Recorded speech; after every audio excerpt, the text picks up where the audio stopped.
toa huyu, weka huyu, toa huyu. But then that will be the making of a dictator. Well, I've told you before this that William Ruto is a dictator. You still hold that thought? I hold that position strongly, more so than ever before. And I would say it even at gunpoint. It is immoral. Don't take people's children to Haiti knowing that they are going to be killed. Suicidal mission. Yeah, it is. But no, this is murder. You know, it is. This is murder. You know, suicidal means you are doing it yourself. This is murder. You're murdering, mass murder of people's children.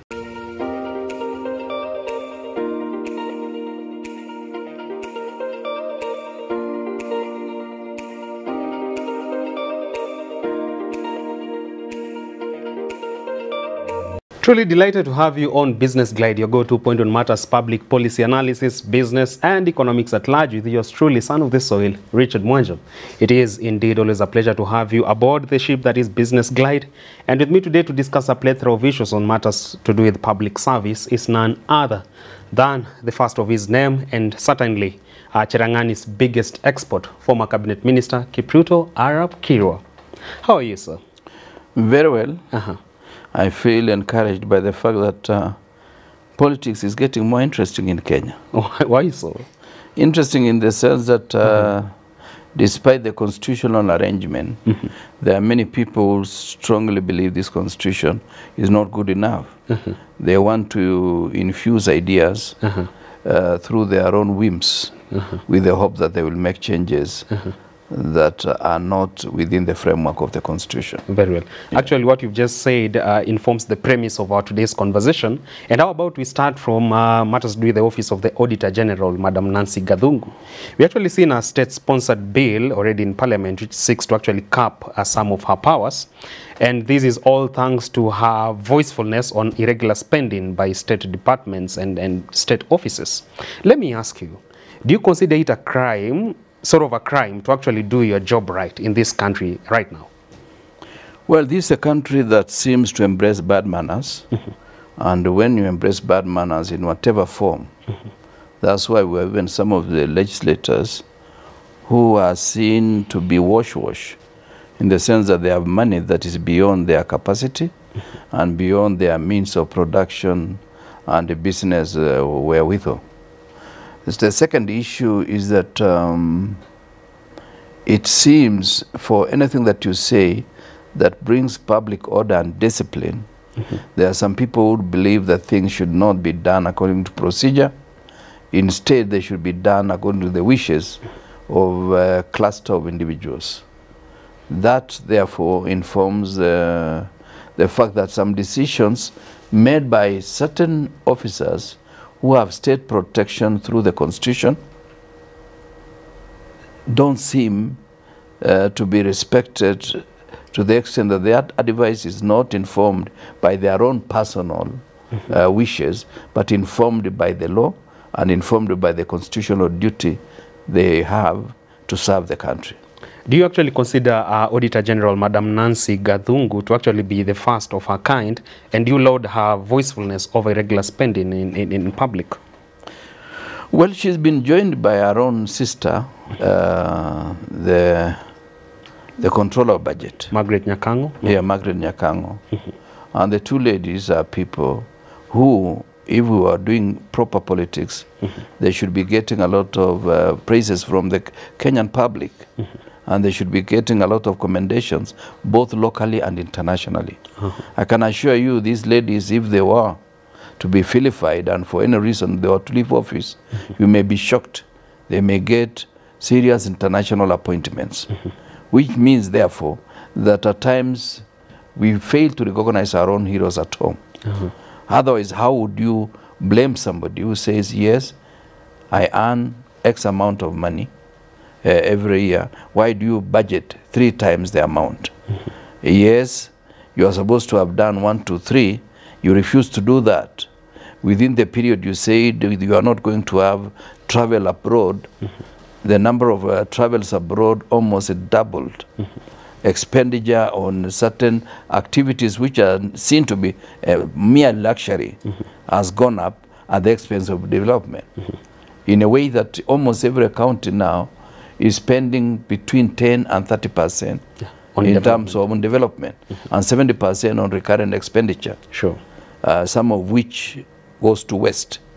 And pending bills are growing every day. True. And people's businesses are collapsing because pending bills means those people who offered certain goods and services, contractors have not been paid. True. And therefore, if you are not paid and you borrowed money to provide the services or to do the contracts, it means the banks will catch up with you, the lenders will catch up with you, and therefore you run the risk of closing your business. True.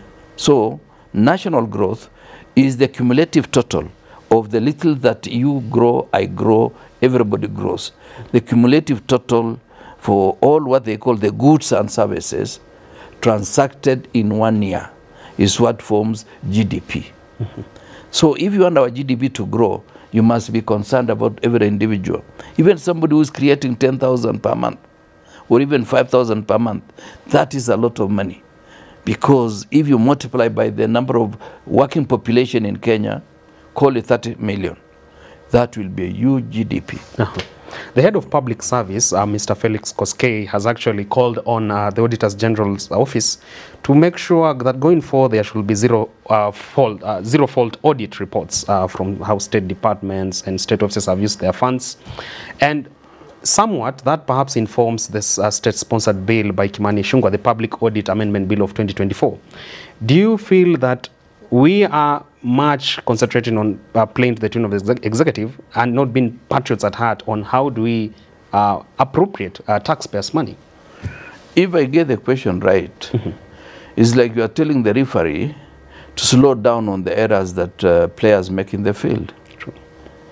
Let the players make fewer errors, because the referee will point out every error that is made in the field. So telling the Controller and the Auditor General that give us less of the errors that we make, reduce the errors, he will report nothing, or she will report nothing. Because you see, Controller and Auditor General, for those who are struggling to understand the job, they do an audit and they expect you to give an answer. And when you fail to give an answer for certain procedure that was not used, for certain expenditure that was undertaken beyond the originally budgeted, if you give answers, they will understand. And that issue will be resolved. It doesn't become an audit query. So it only becomes an audit query if nobody has answered the questions raised by the Office of Controller and Auditor General. So if you are making mistakes, you are overspending, wasteful expenditure, and you expect them not to report, then you are telling her not to do the job she was appointed to do. Having actually been around for quite a long time here, would it come as a surprise for you should you see a spirited fight against Madam Nancy Gathungu and Margaret Nyakango for them to exit office, all thanks to your voicefulness on public spending? Well, it does not surprise me, but it worries me. It worries me in the sense that the moment you promote bad manners, when will you stop promoting? Because you see, what we call prudent management of public resources means denying yourself the excess that you don't qualify for and using the money that you have to do the right job. And if you do that, then you say you are prudent in the management of public resources. Completing the projects that ought to be completed in certain time, you are prudent in management of public resources. Putting the money in every project that was intended. So if you are doing the opposite of that, then you do not expect us not to, you don't expect the two ladies not to raise concerns. Very well. Otherwise, they would have been interviewed for the wrong job. Shifting gears, and talk around town is that there could be looming reshuffles in public service. And one of those who is likely to be affected by it is your close ally, Attorney General Justine Muturi. And let me ask, what could be the author of this problem should he actually be reshuffled? Could it be that it is due to his voicefulness on the housing tax, or his stand on what really matters and what should be done to the people and what should not be done to the people? Well, always, at times, Richard, I believe there are people who know the Constitution. They have sufficient knowledge of English. They have the flair and content of the current Constitution, but they don't respect the Constitution. Because although you have called him my ally, he's not my ally, but he's somebody I know. Good. Yes, he's somebody I know. Even the others who are not doing so well are people I know. But of course, Justin Muturi is a good friend of mine. And I'm not saying this because he's my friend. The advice he has been giving is the advice he ought to be giving all the time.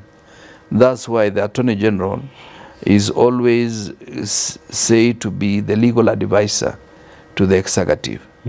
His word is supposed to inform the decision made by the executive, because he's the one who is almost part of judiciary, because he interfaces with judiciary quite often, and is also part of the executive. And you see, Justin Muturi happens to have almost traversed all the three arms of government. He was a magistrate much earlier. He's been a member of parliament, culminating at the position of the speaker for 10 years. Now he's the Attorney General. This is somebody who has got vast knowledge, and this information is at his fingertips. And the president can still do whatever he wants to do, but if he does according to the advice of the Attorney General, he will not see any person going to a court of law to sanction the decision that has been made by Parliament or by the executive. A while back, we saw the conversation pop up, and that has to do with the need for the current regime to take away the public seal from the office of the Attorney General. And it begs the question, do you consider this a regime that can go to whatever levels just so to make sure they silence the voices that do not align with their agenda?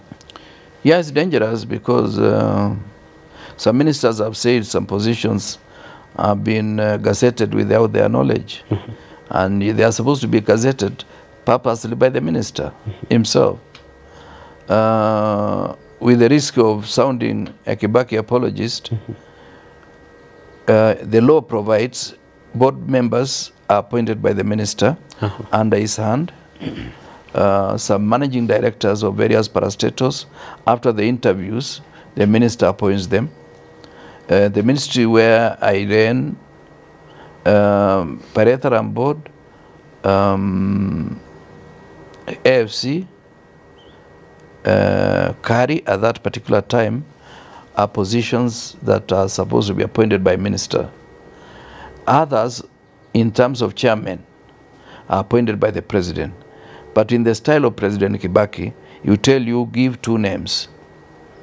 So I will give the name of Kimutai and Richard, and for him to decide of the two names who is better suited to run the job.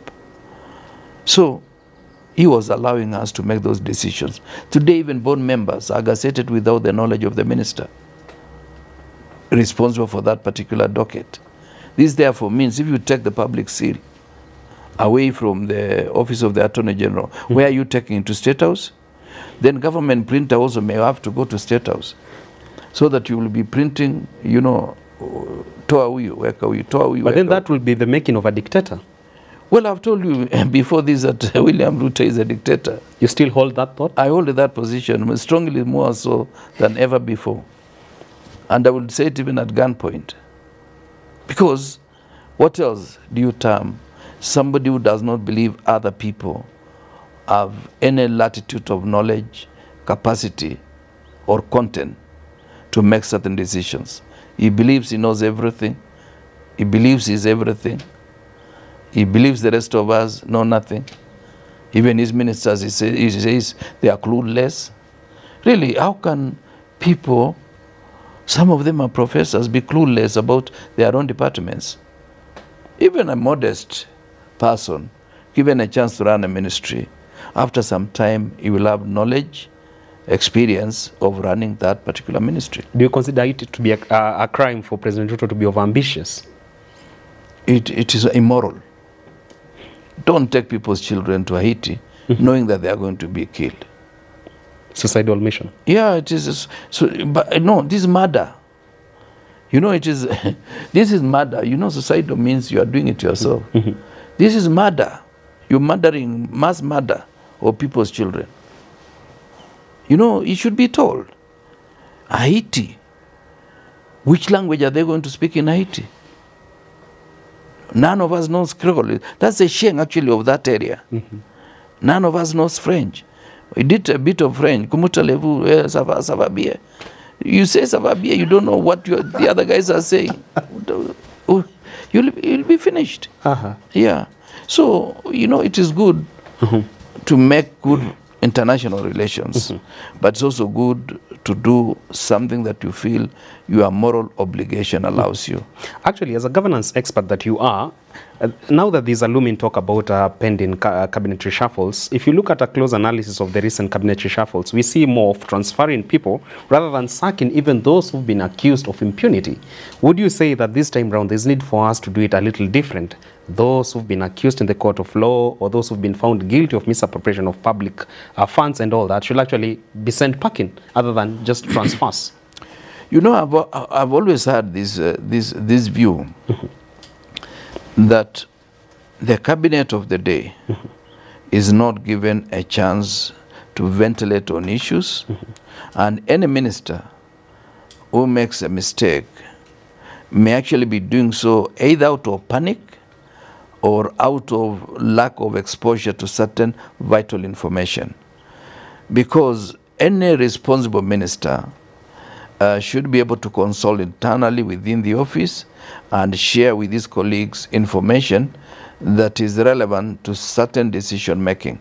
So up to now, I don't believe the ministers the president has have been given a chance to make decisions without interference from State House. So as long as State House is interfering, you are blaming the wrong guys.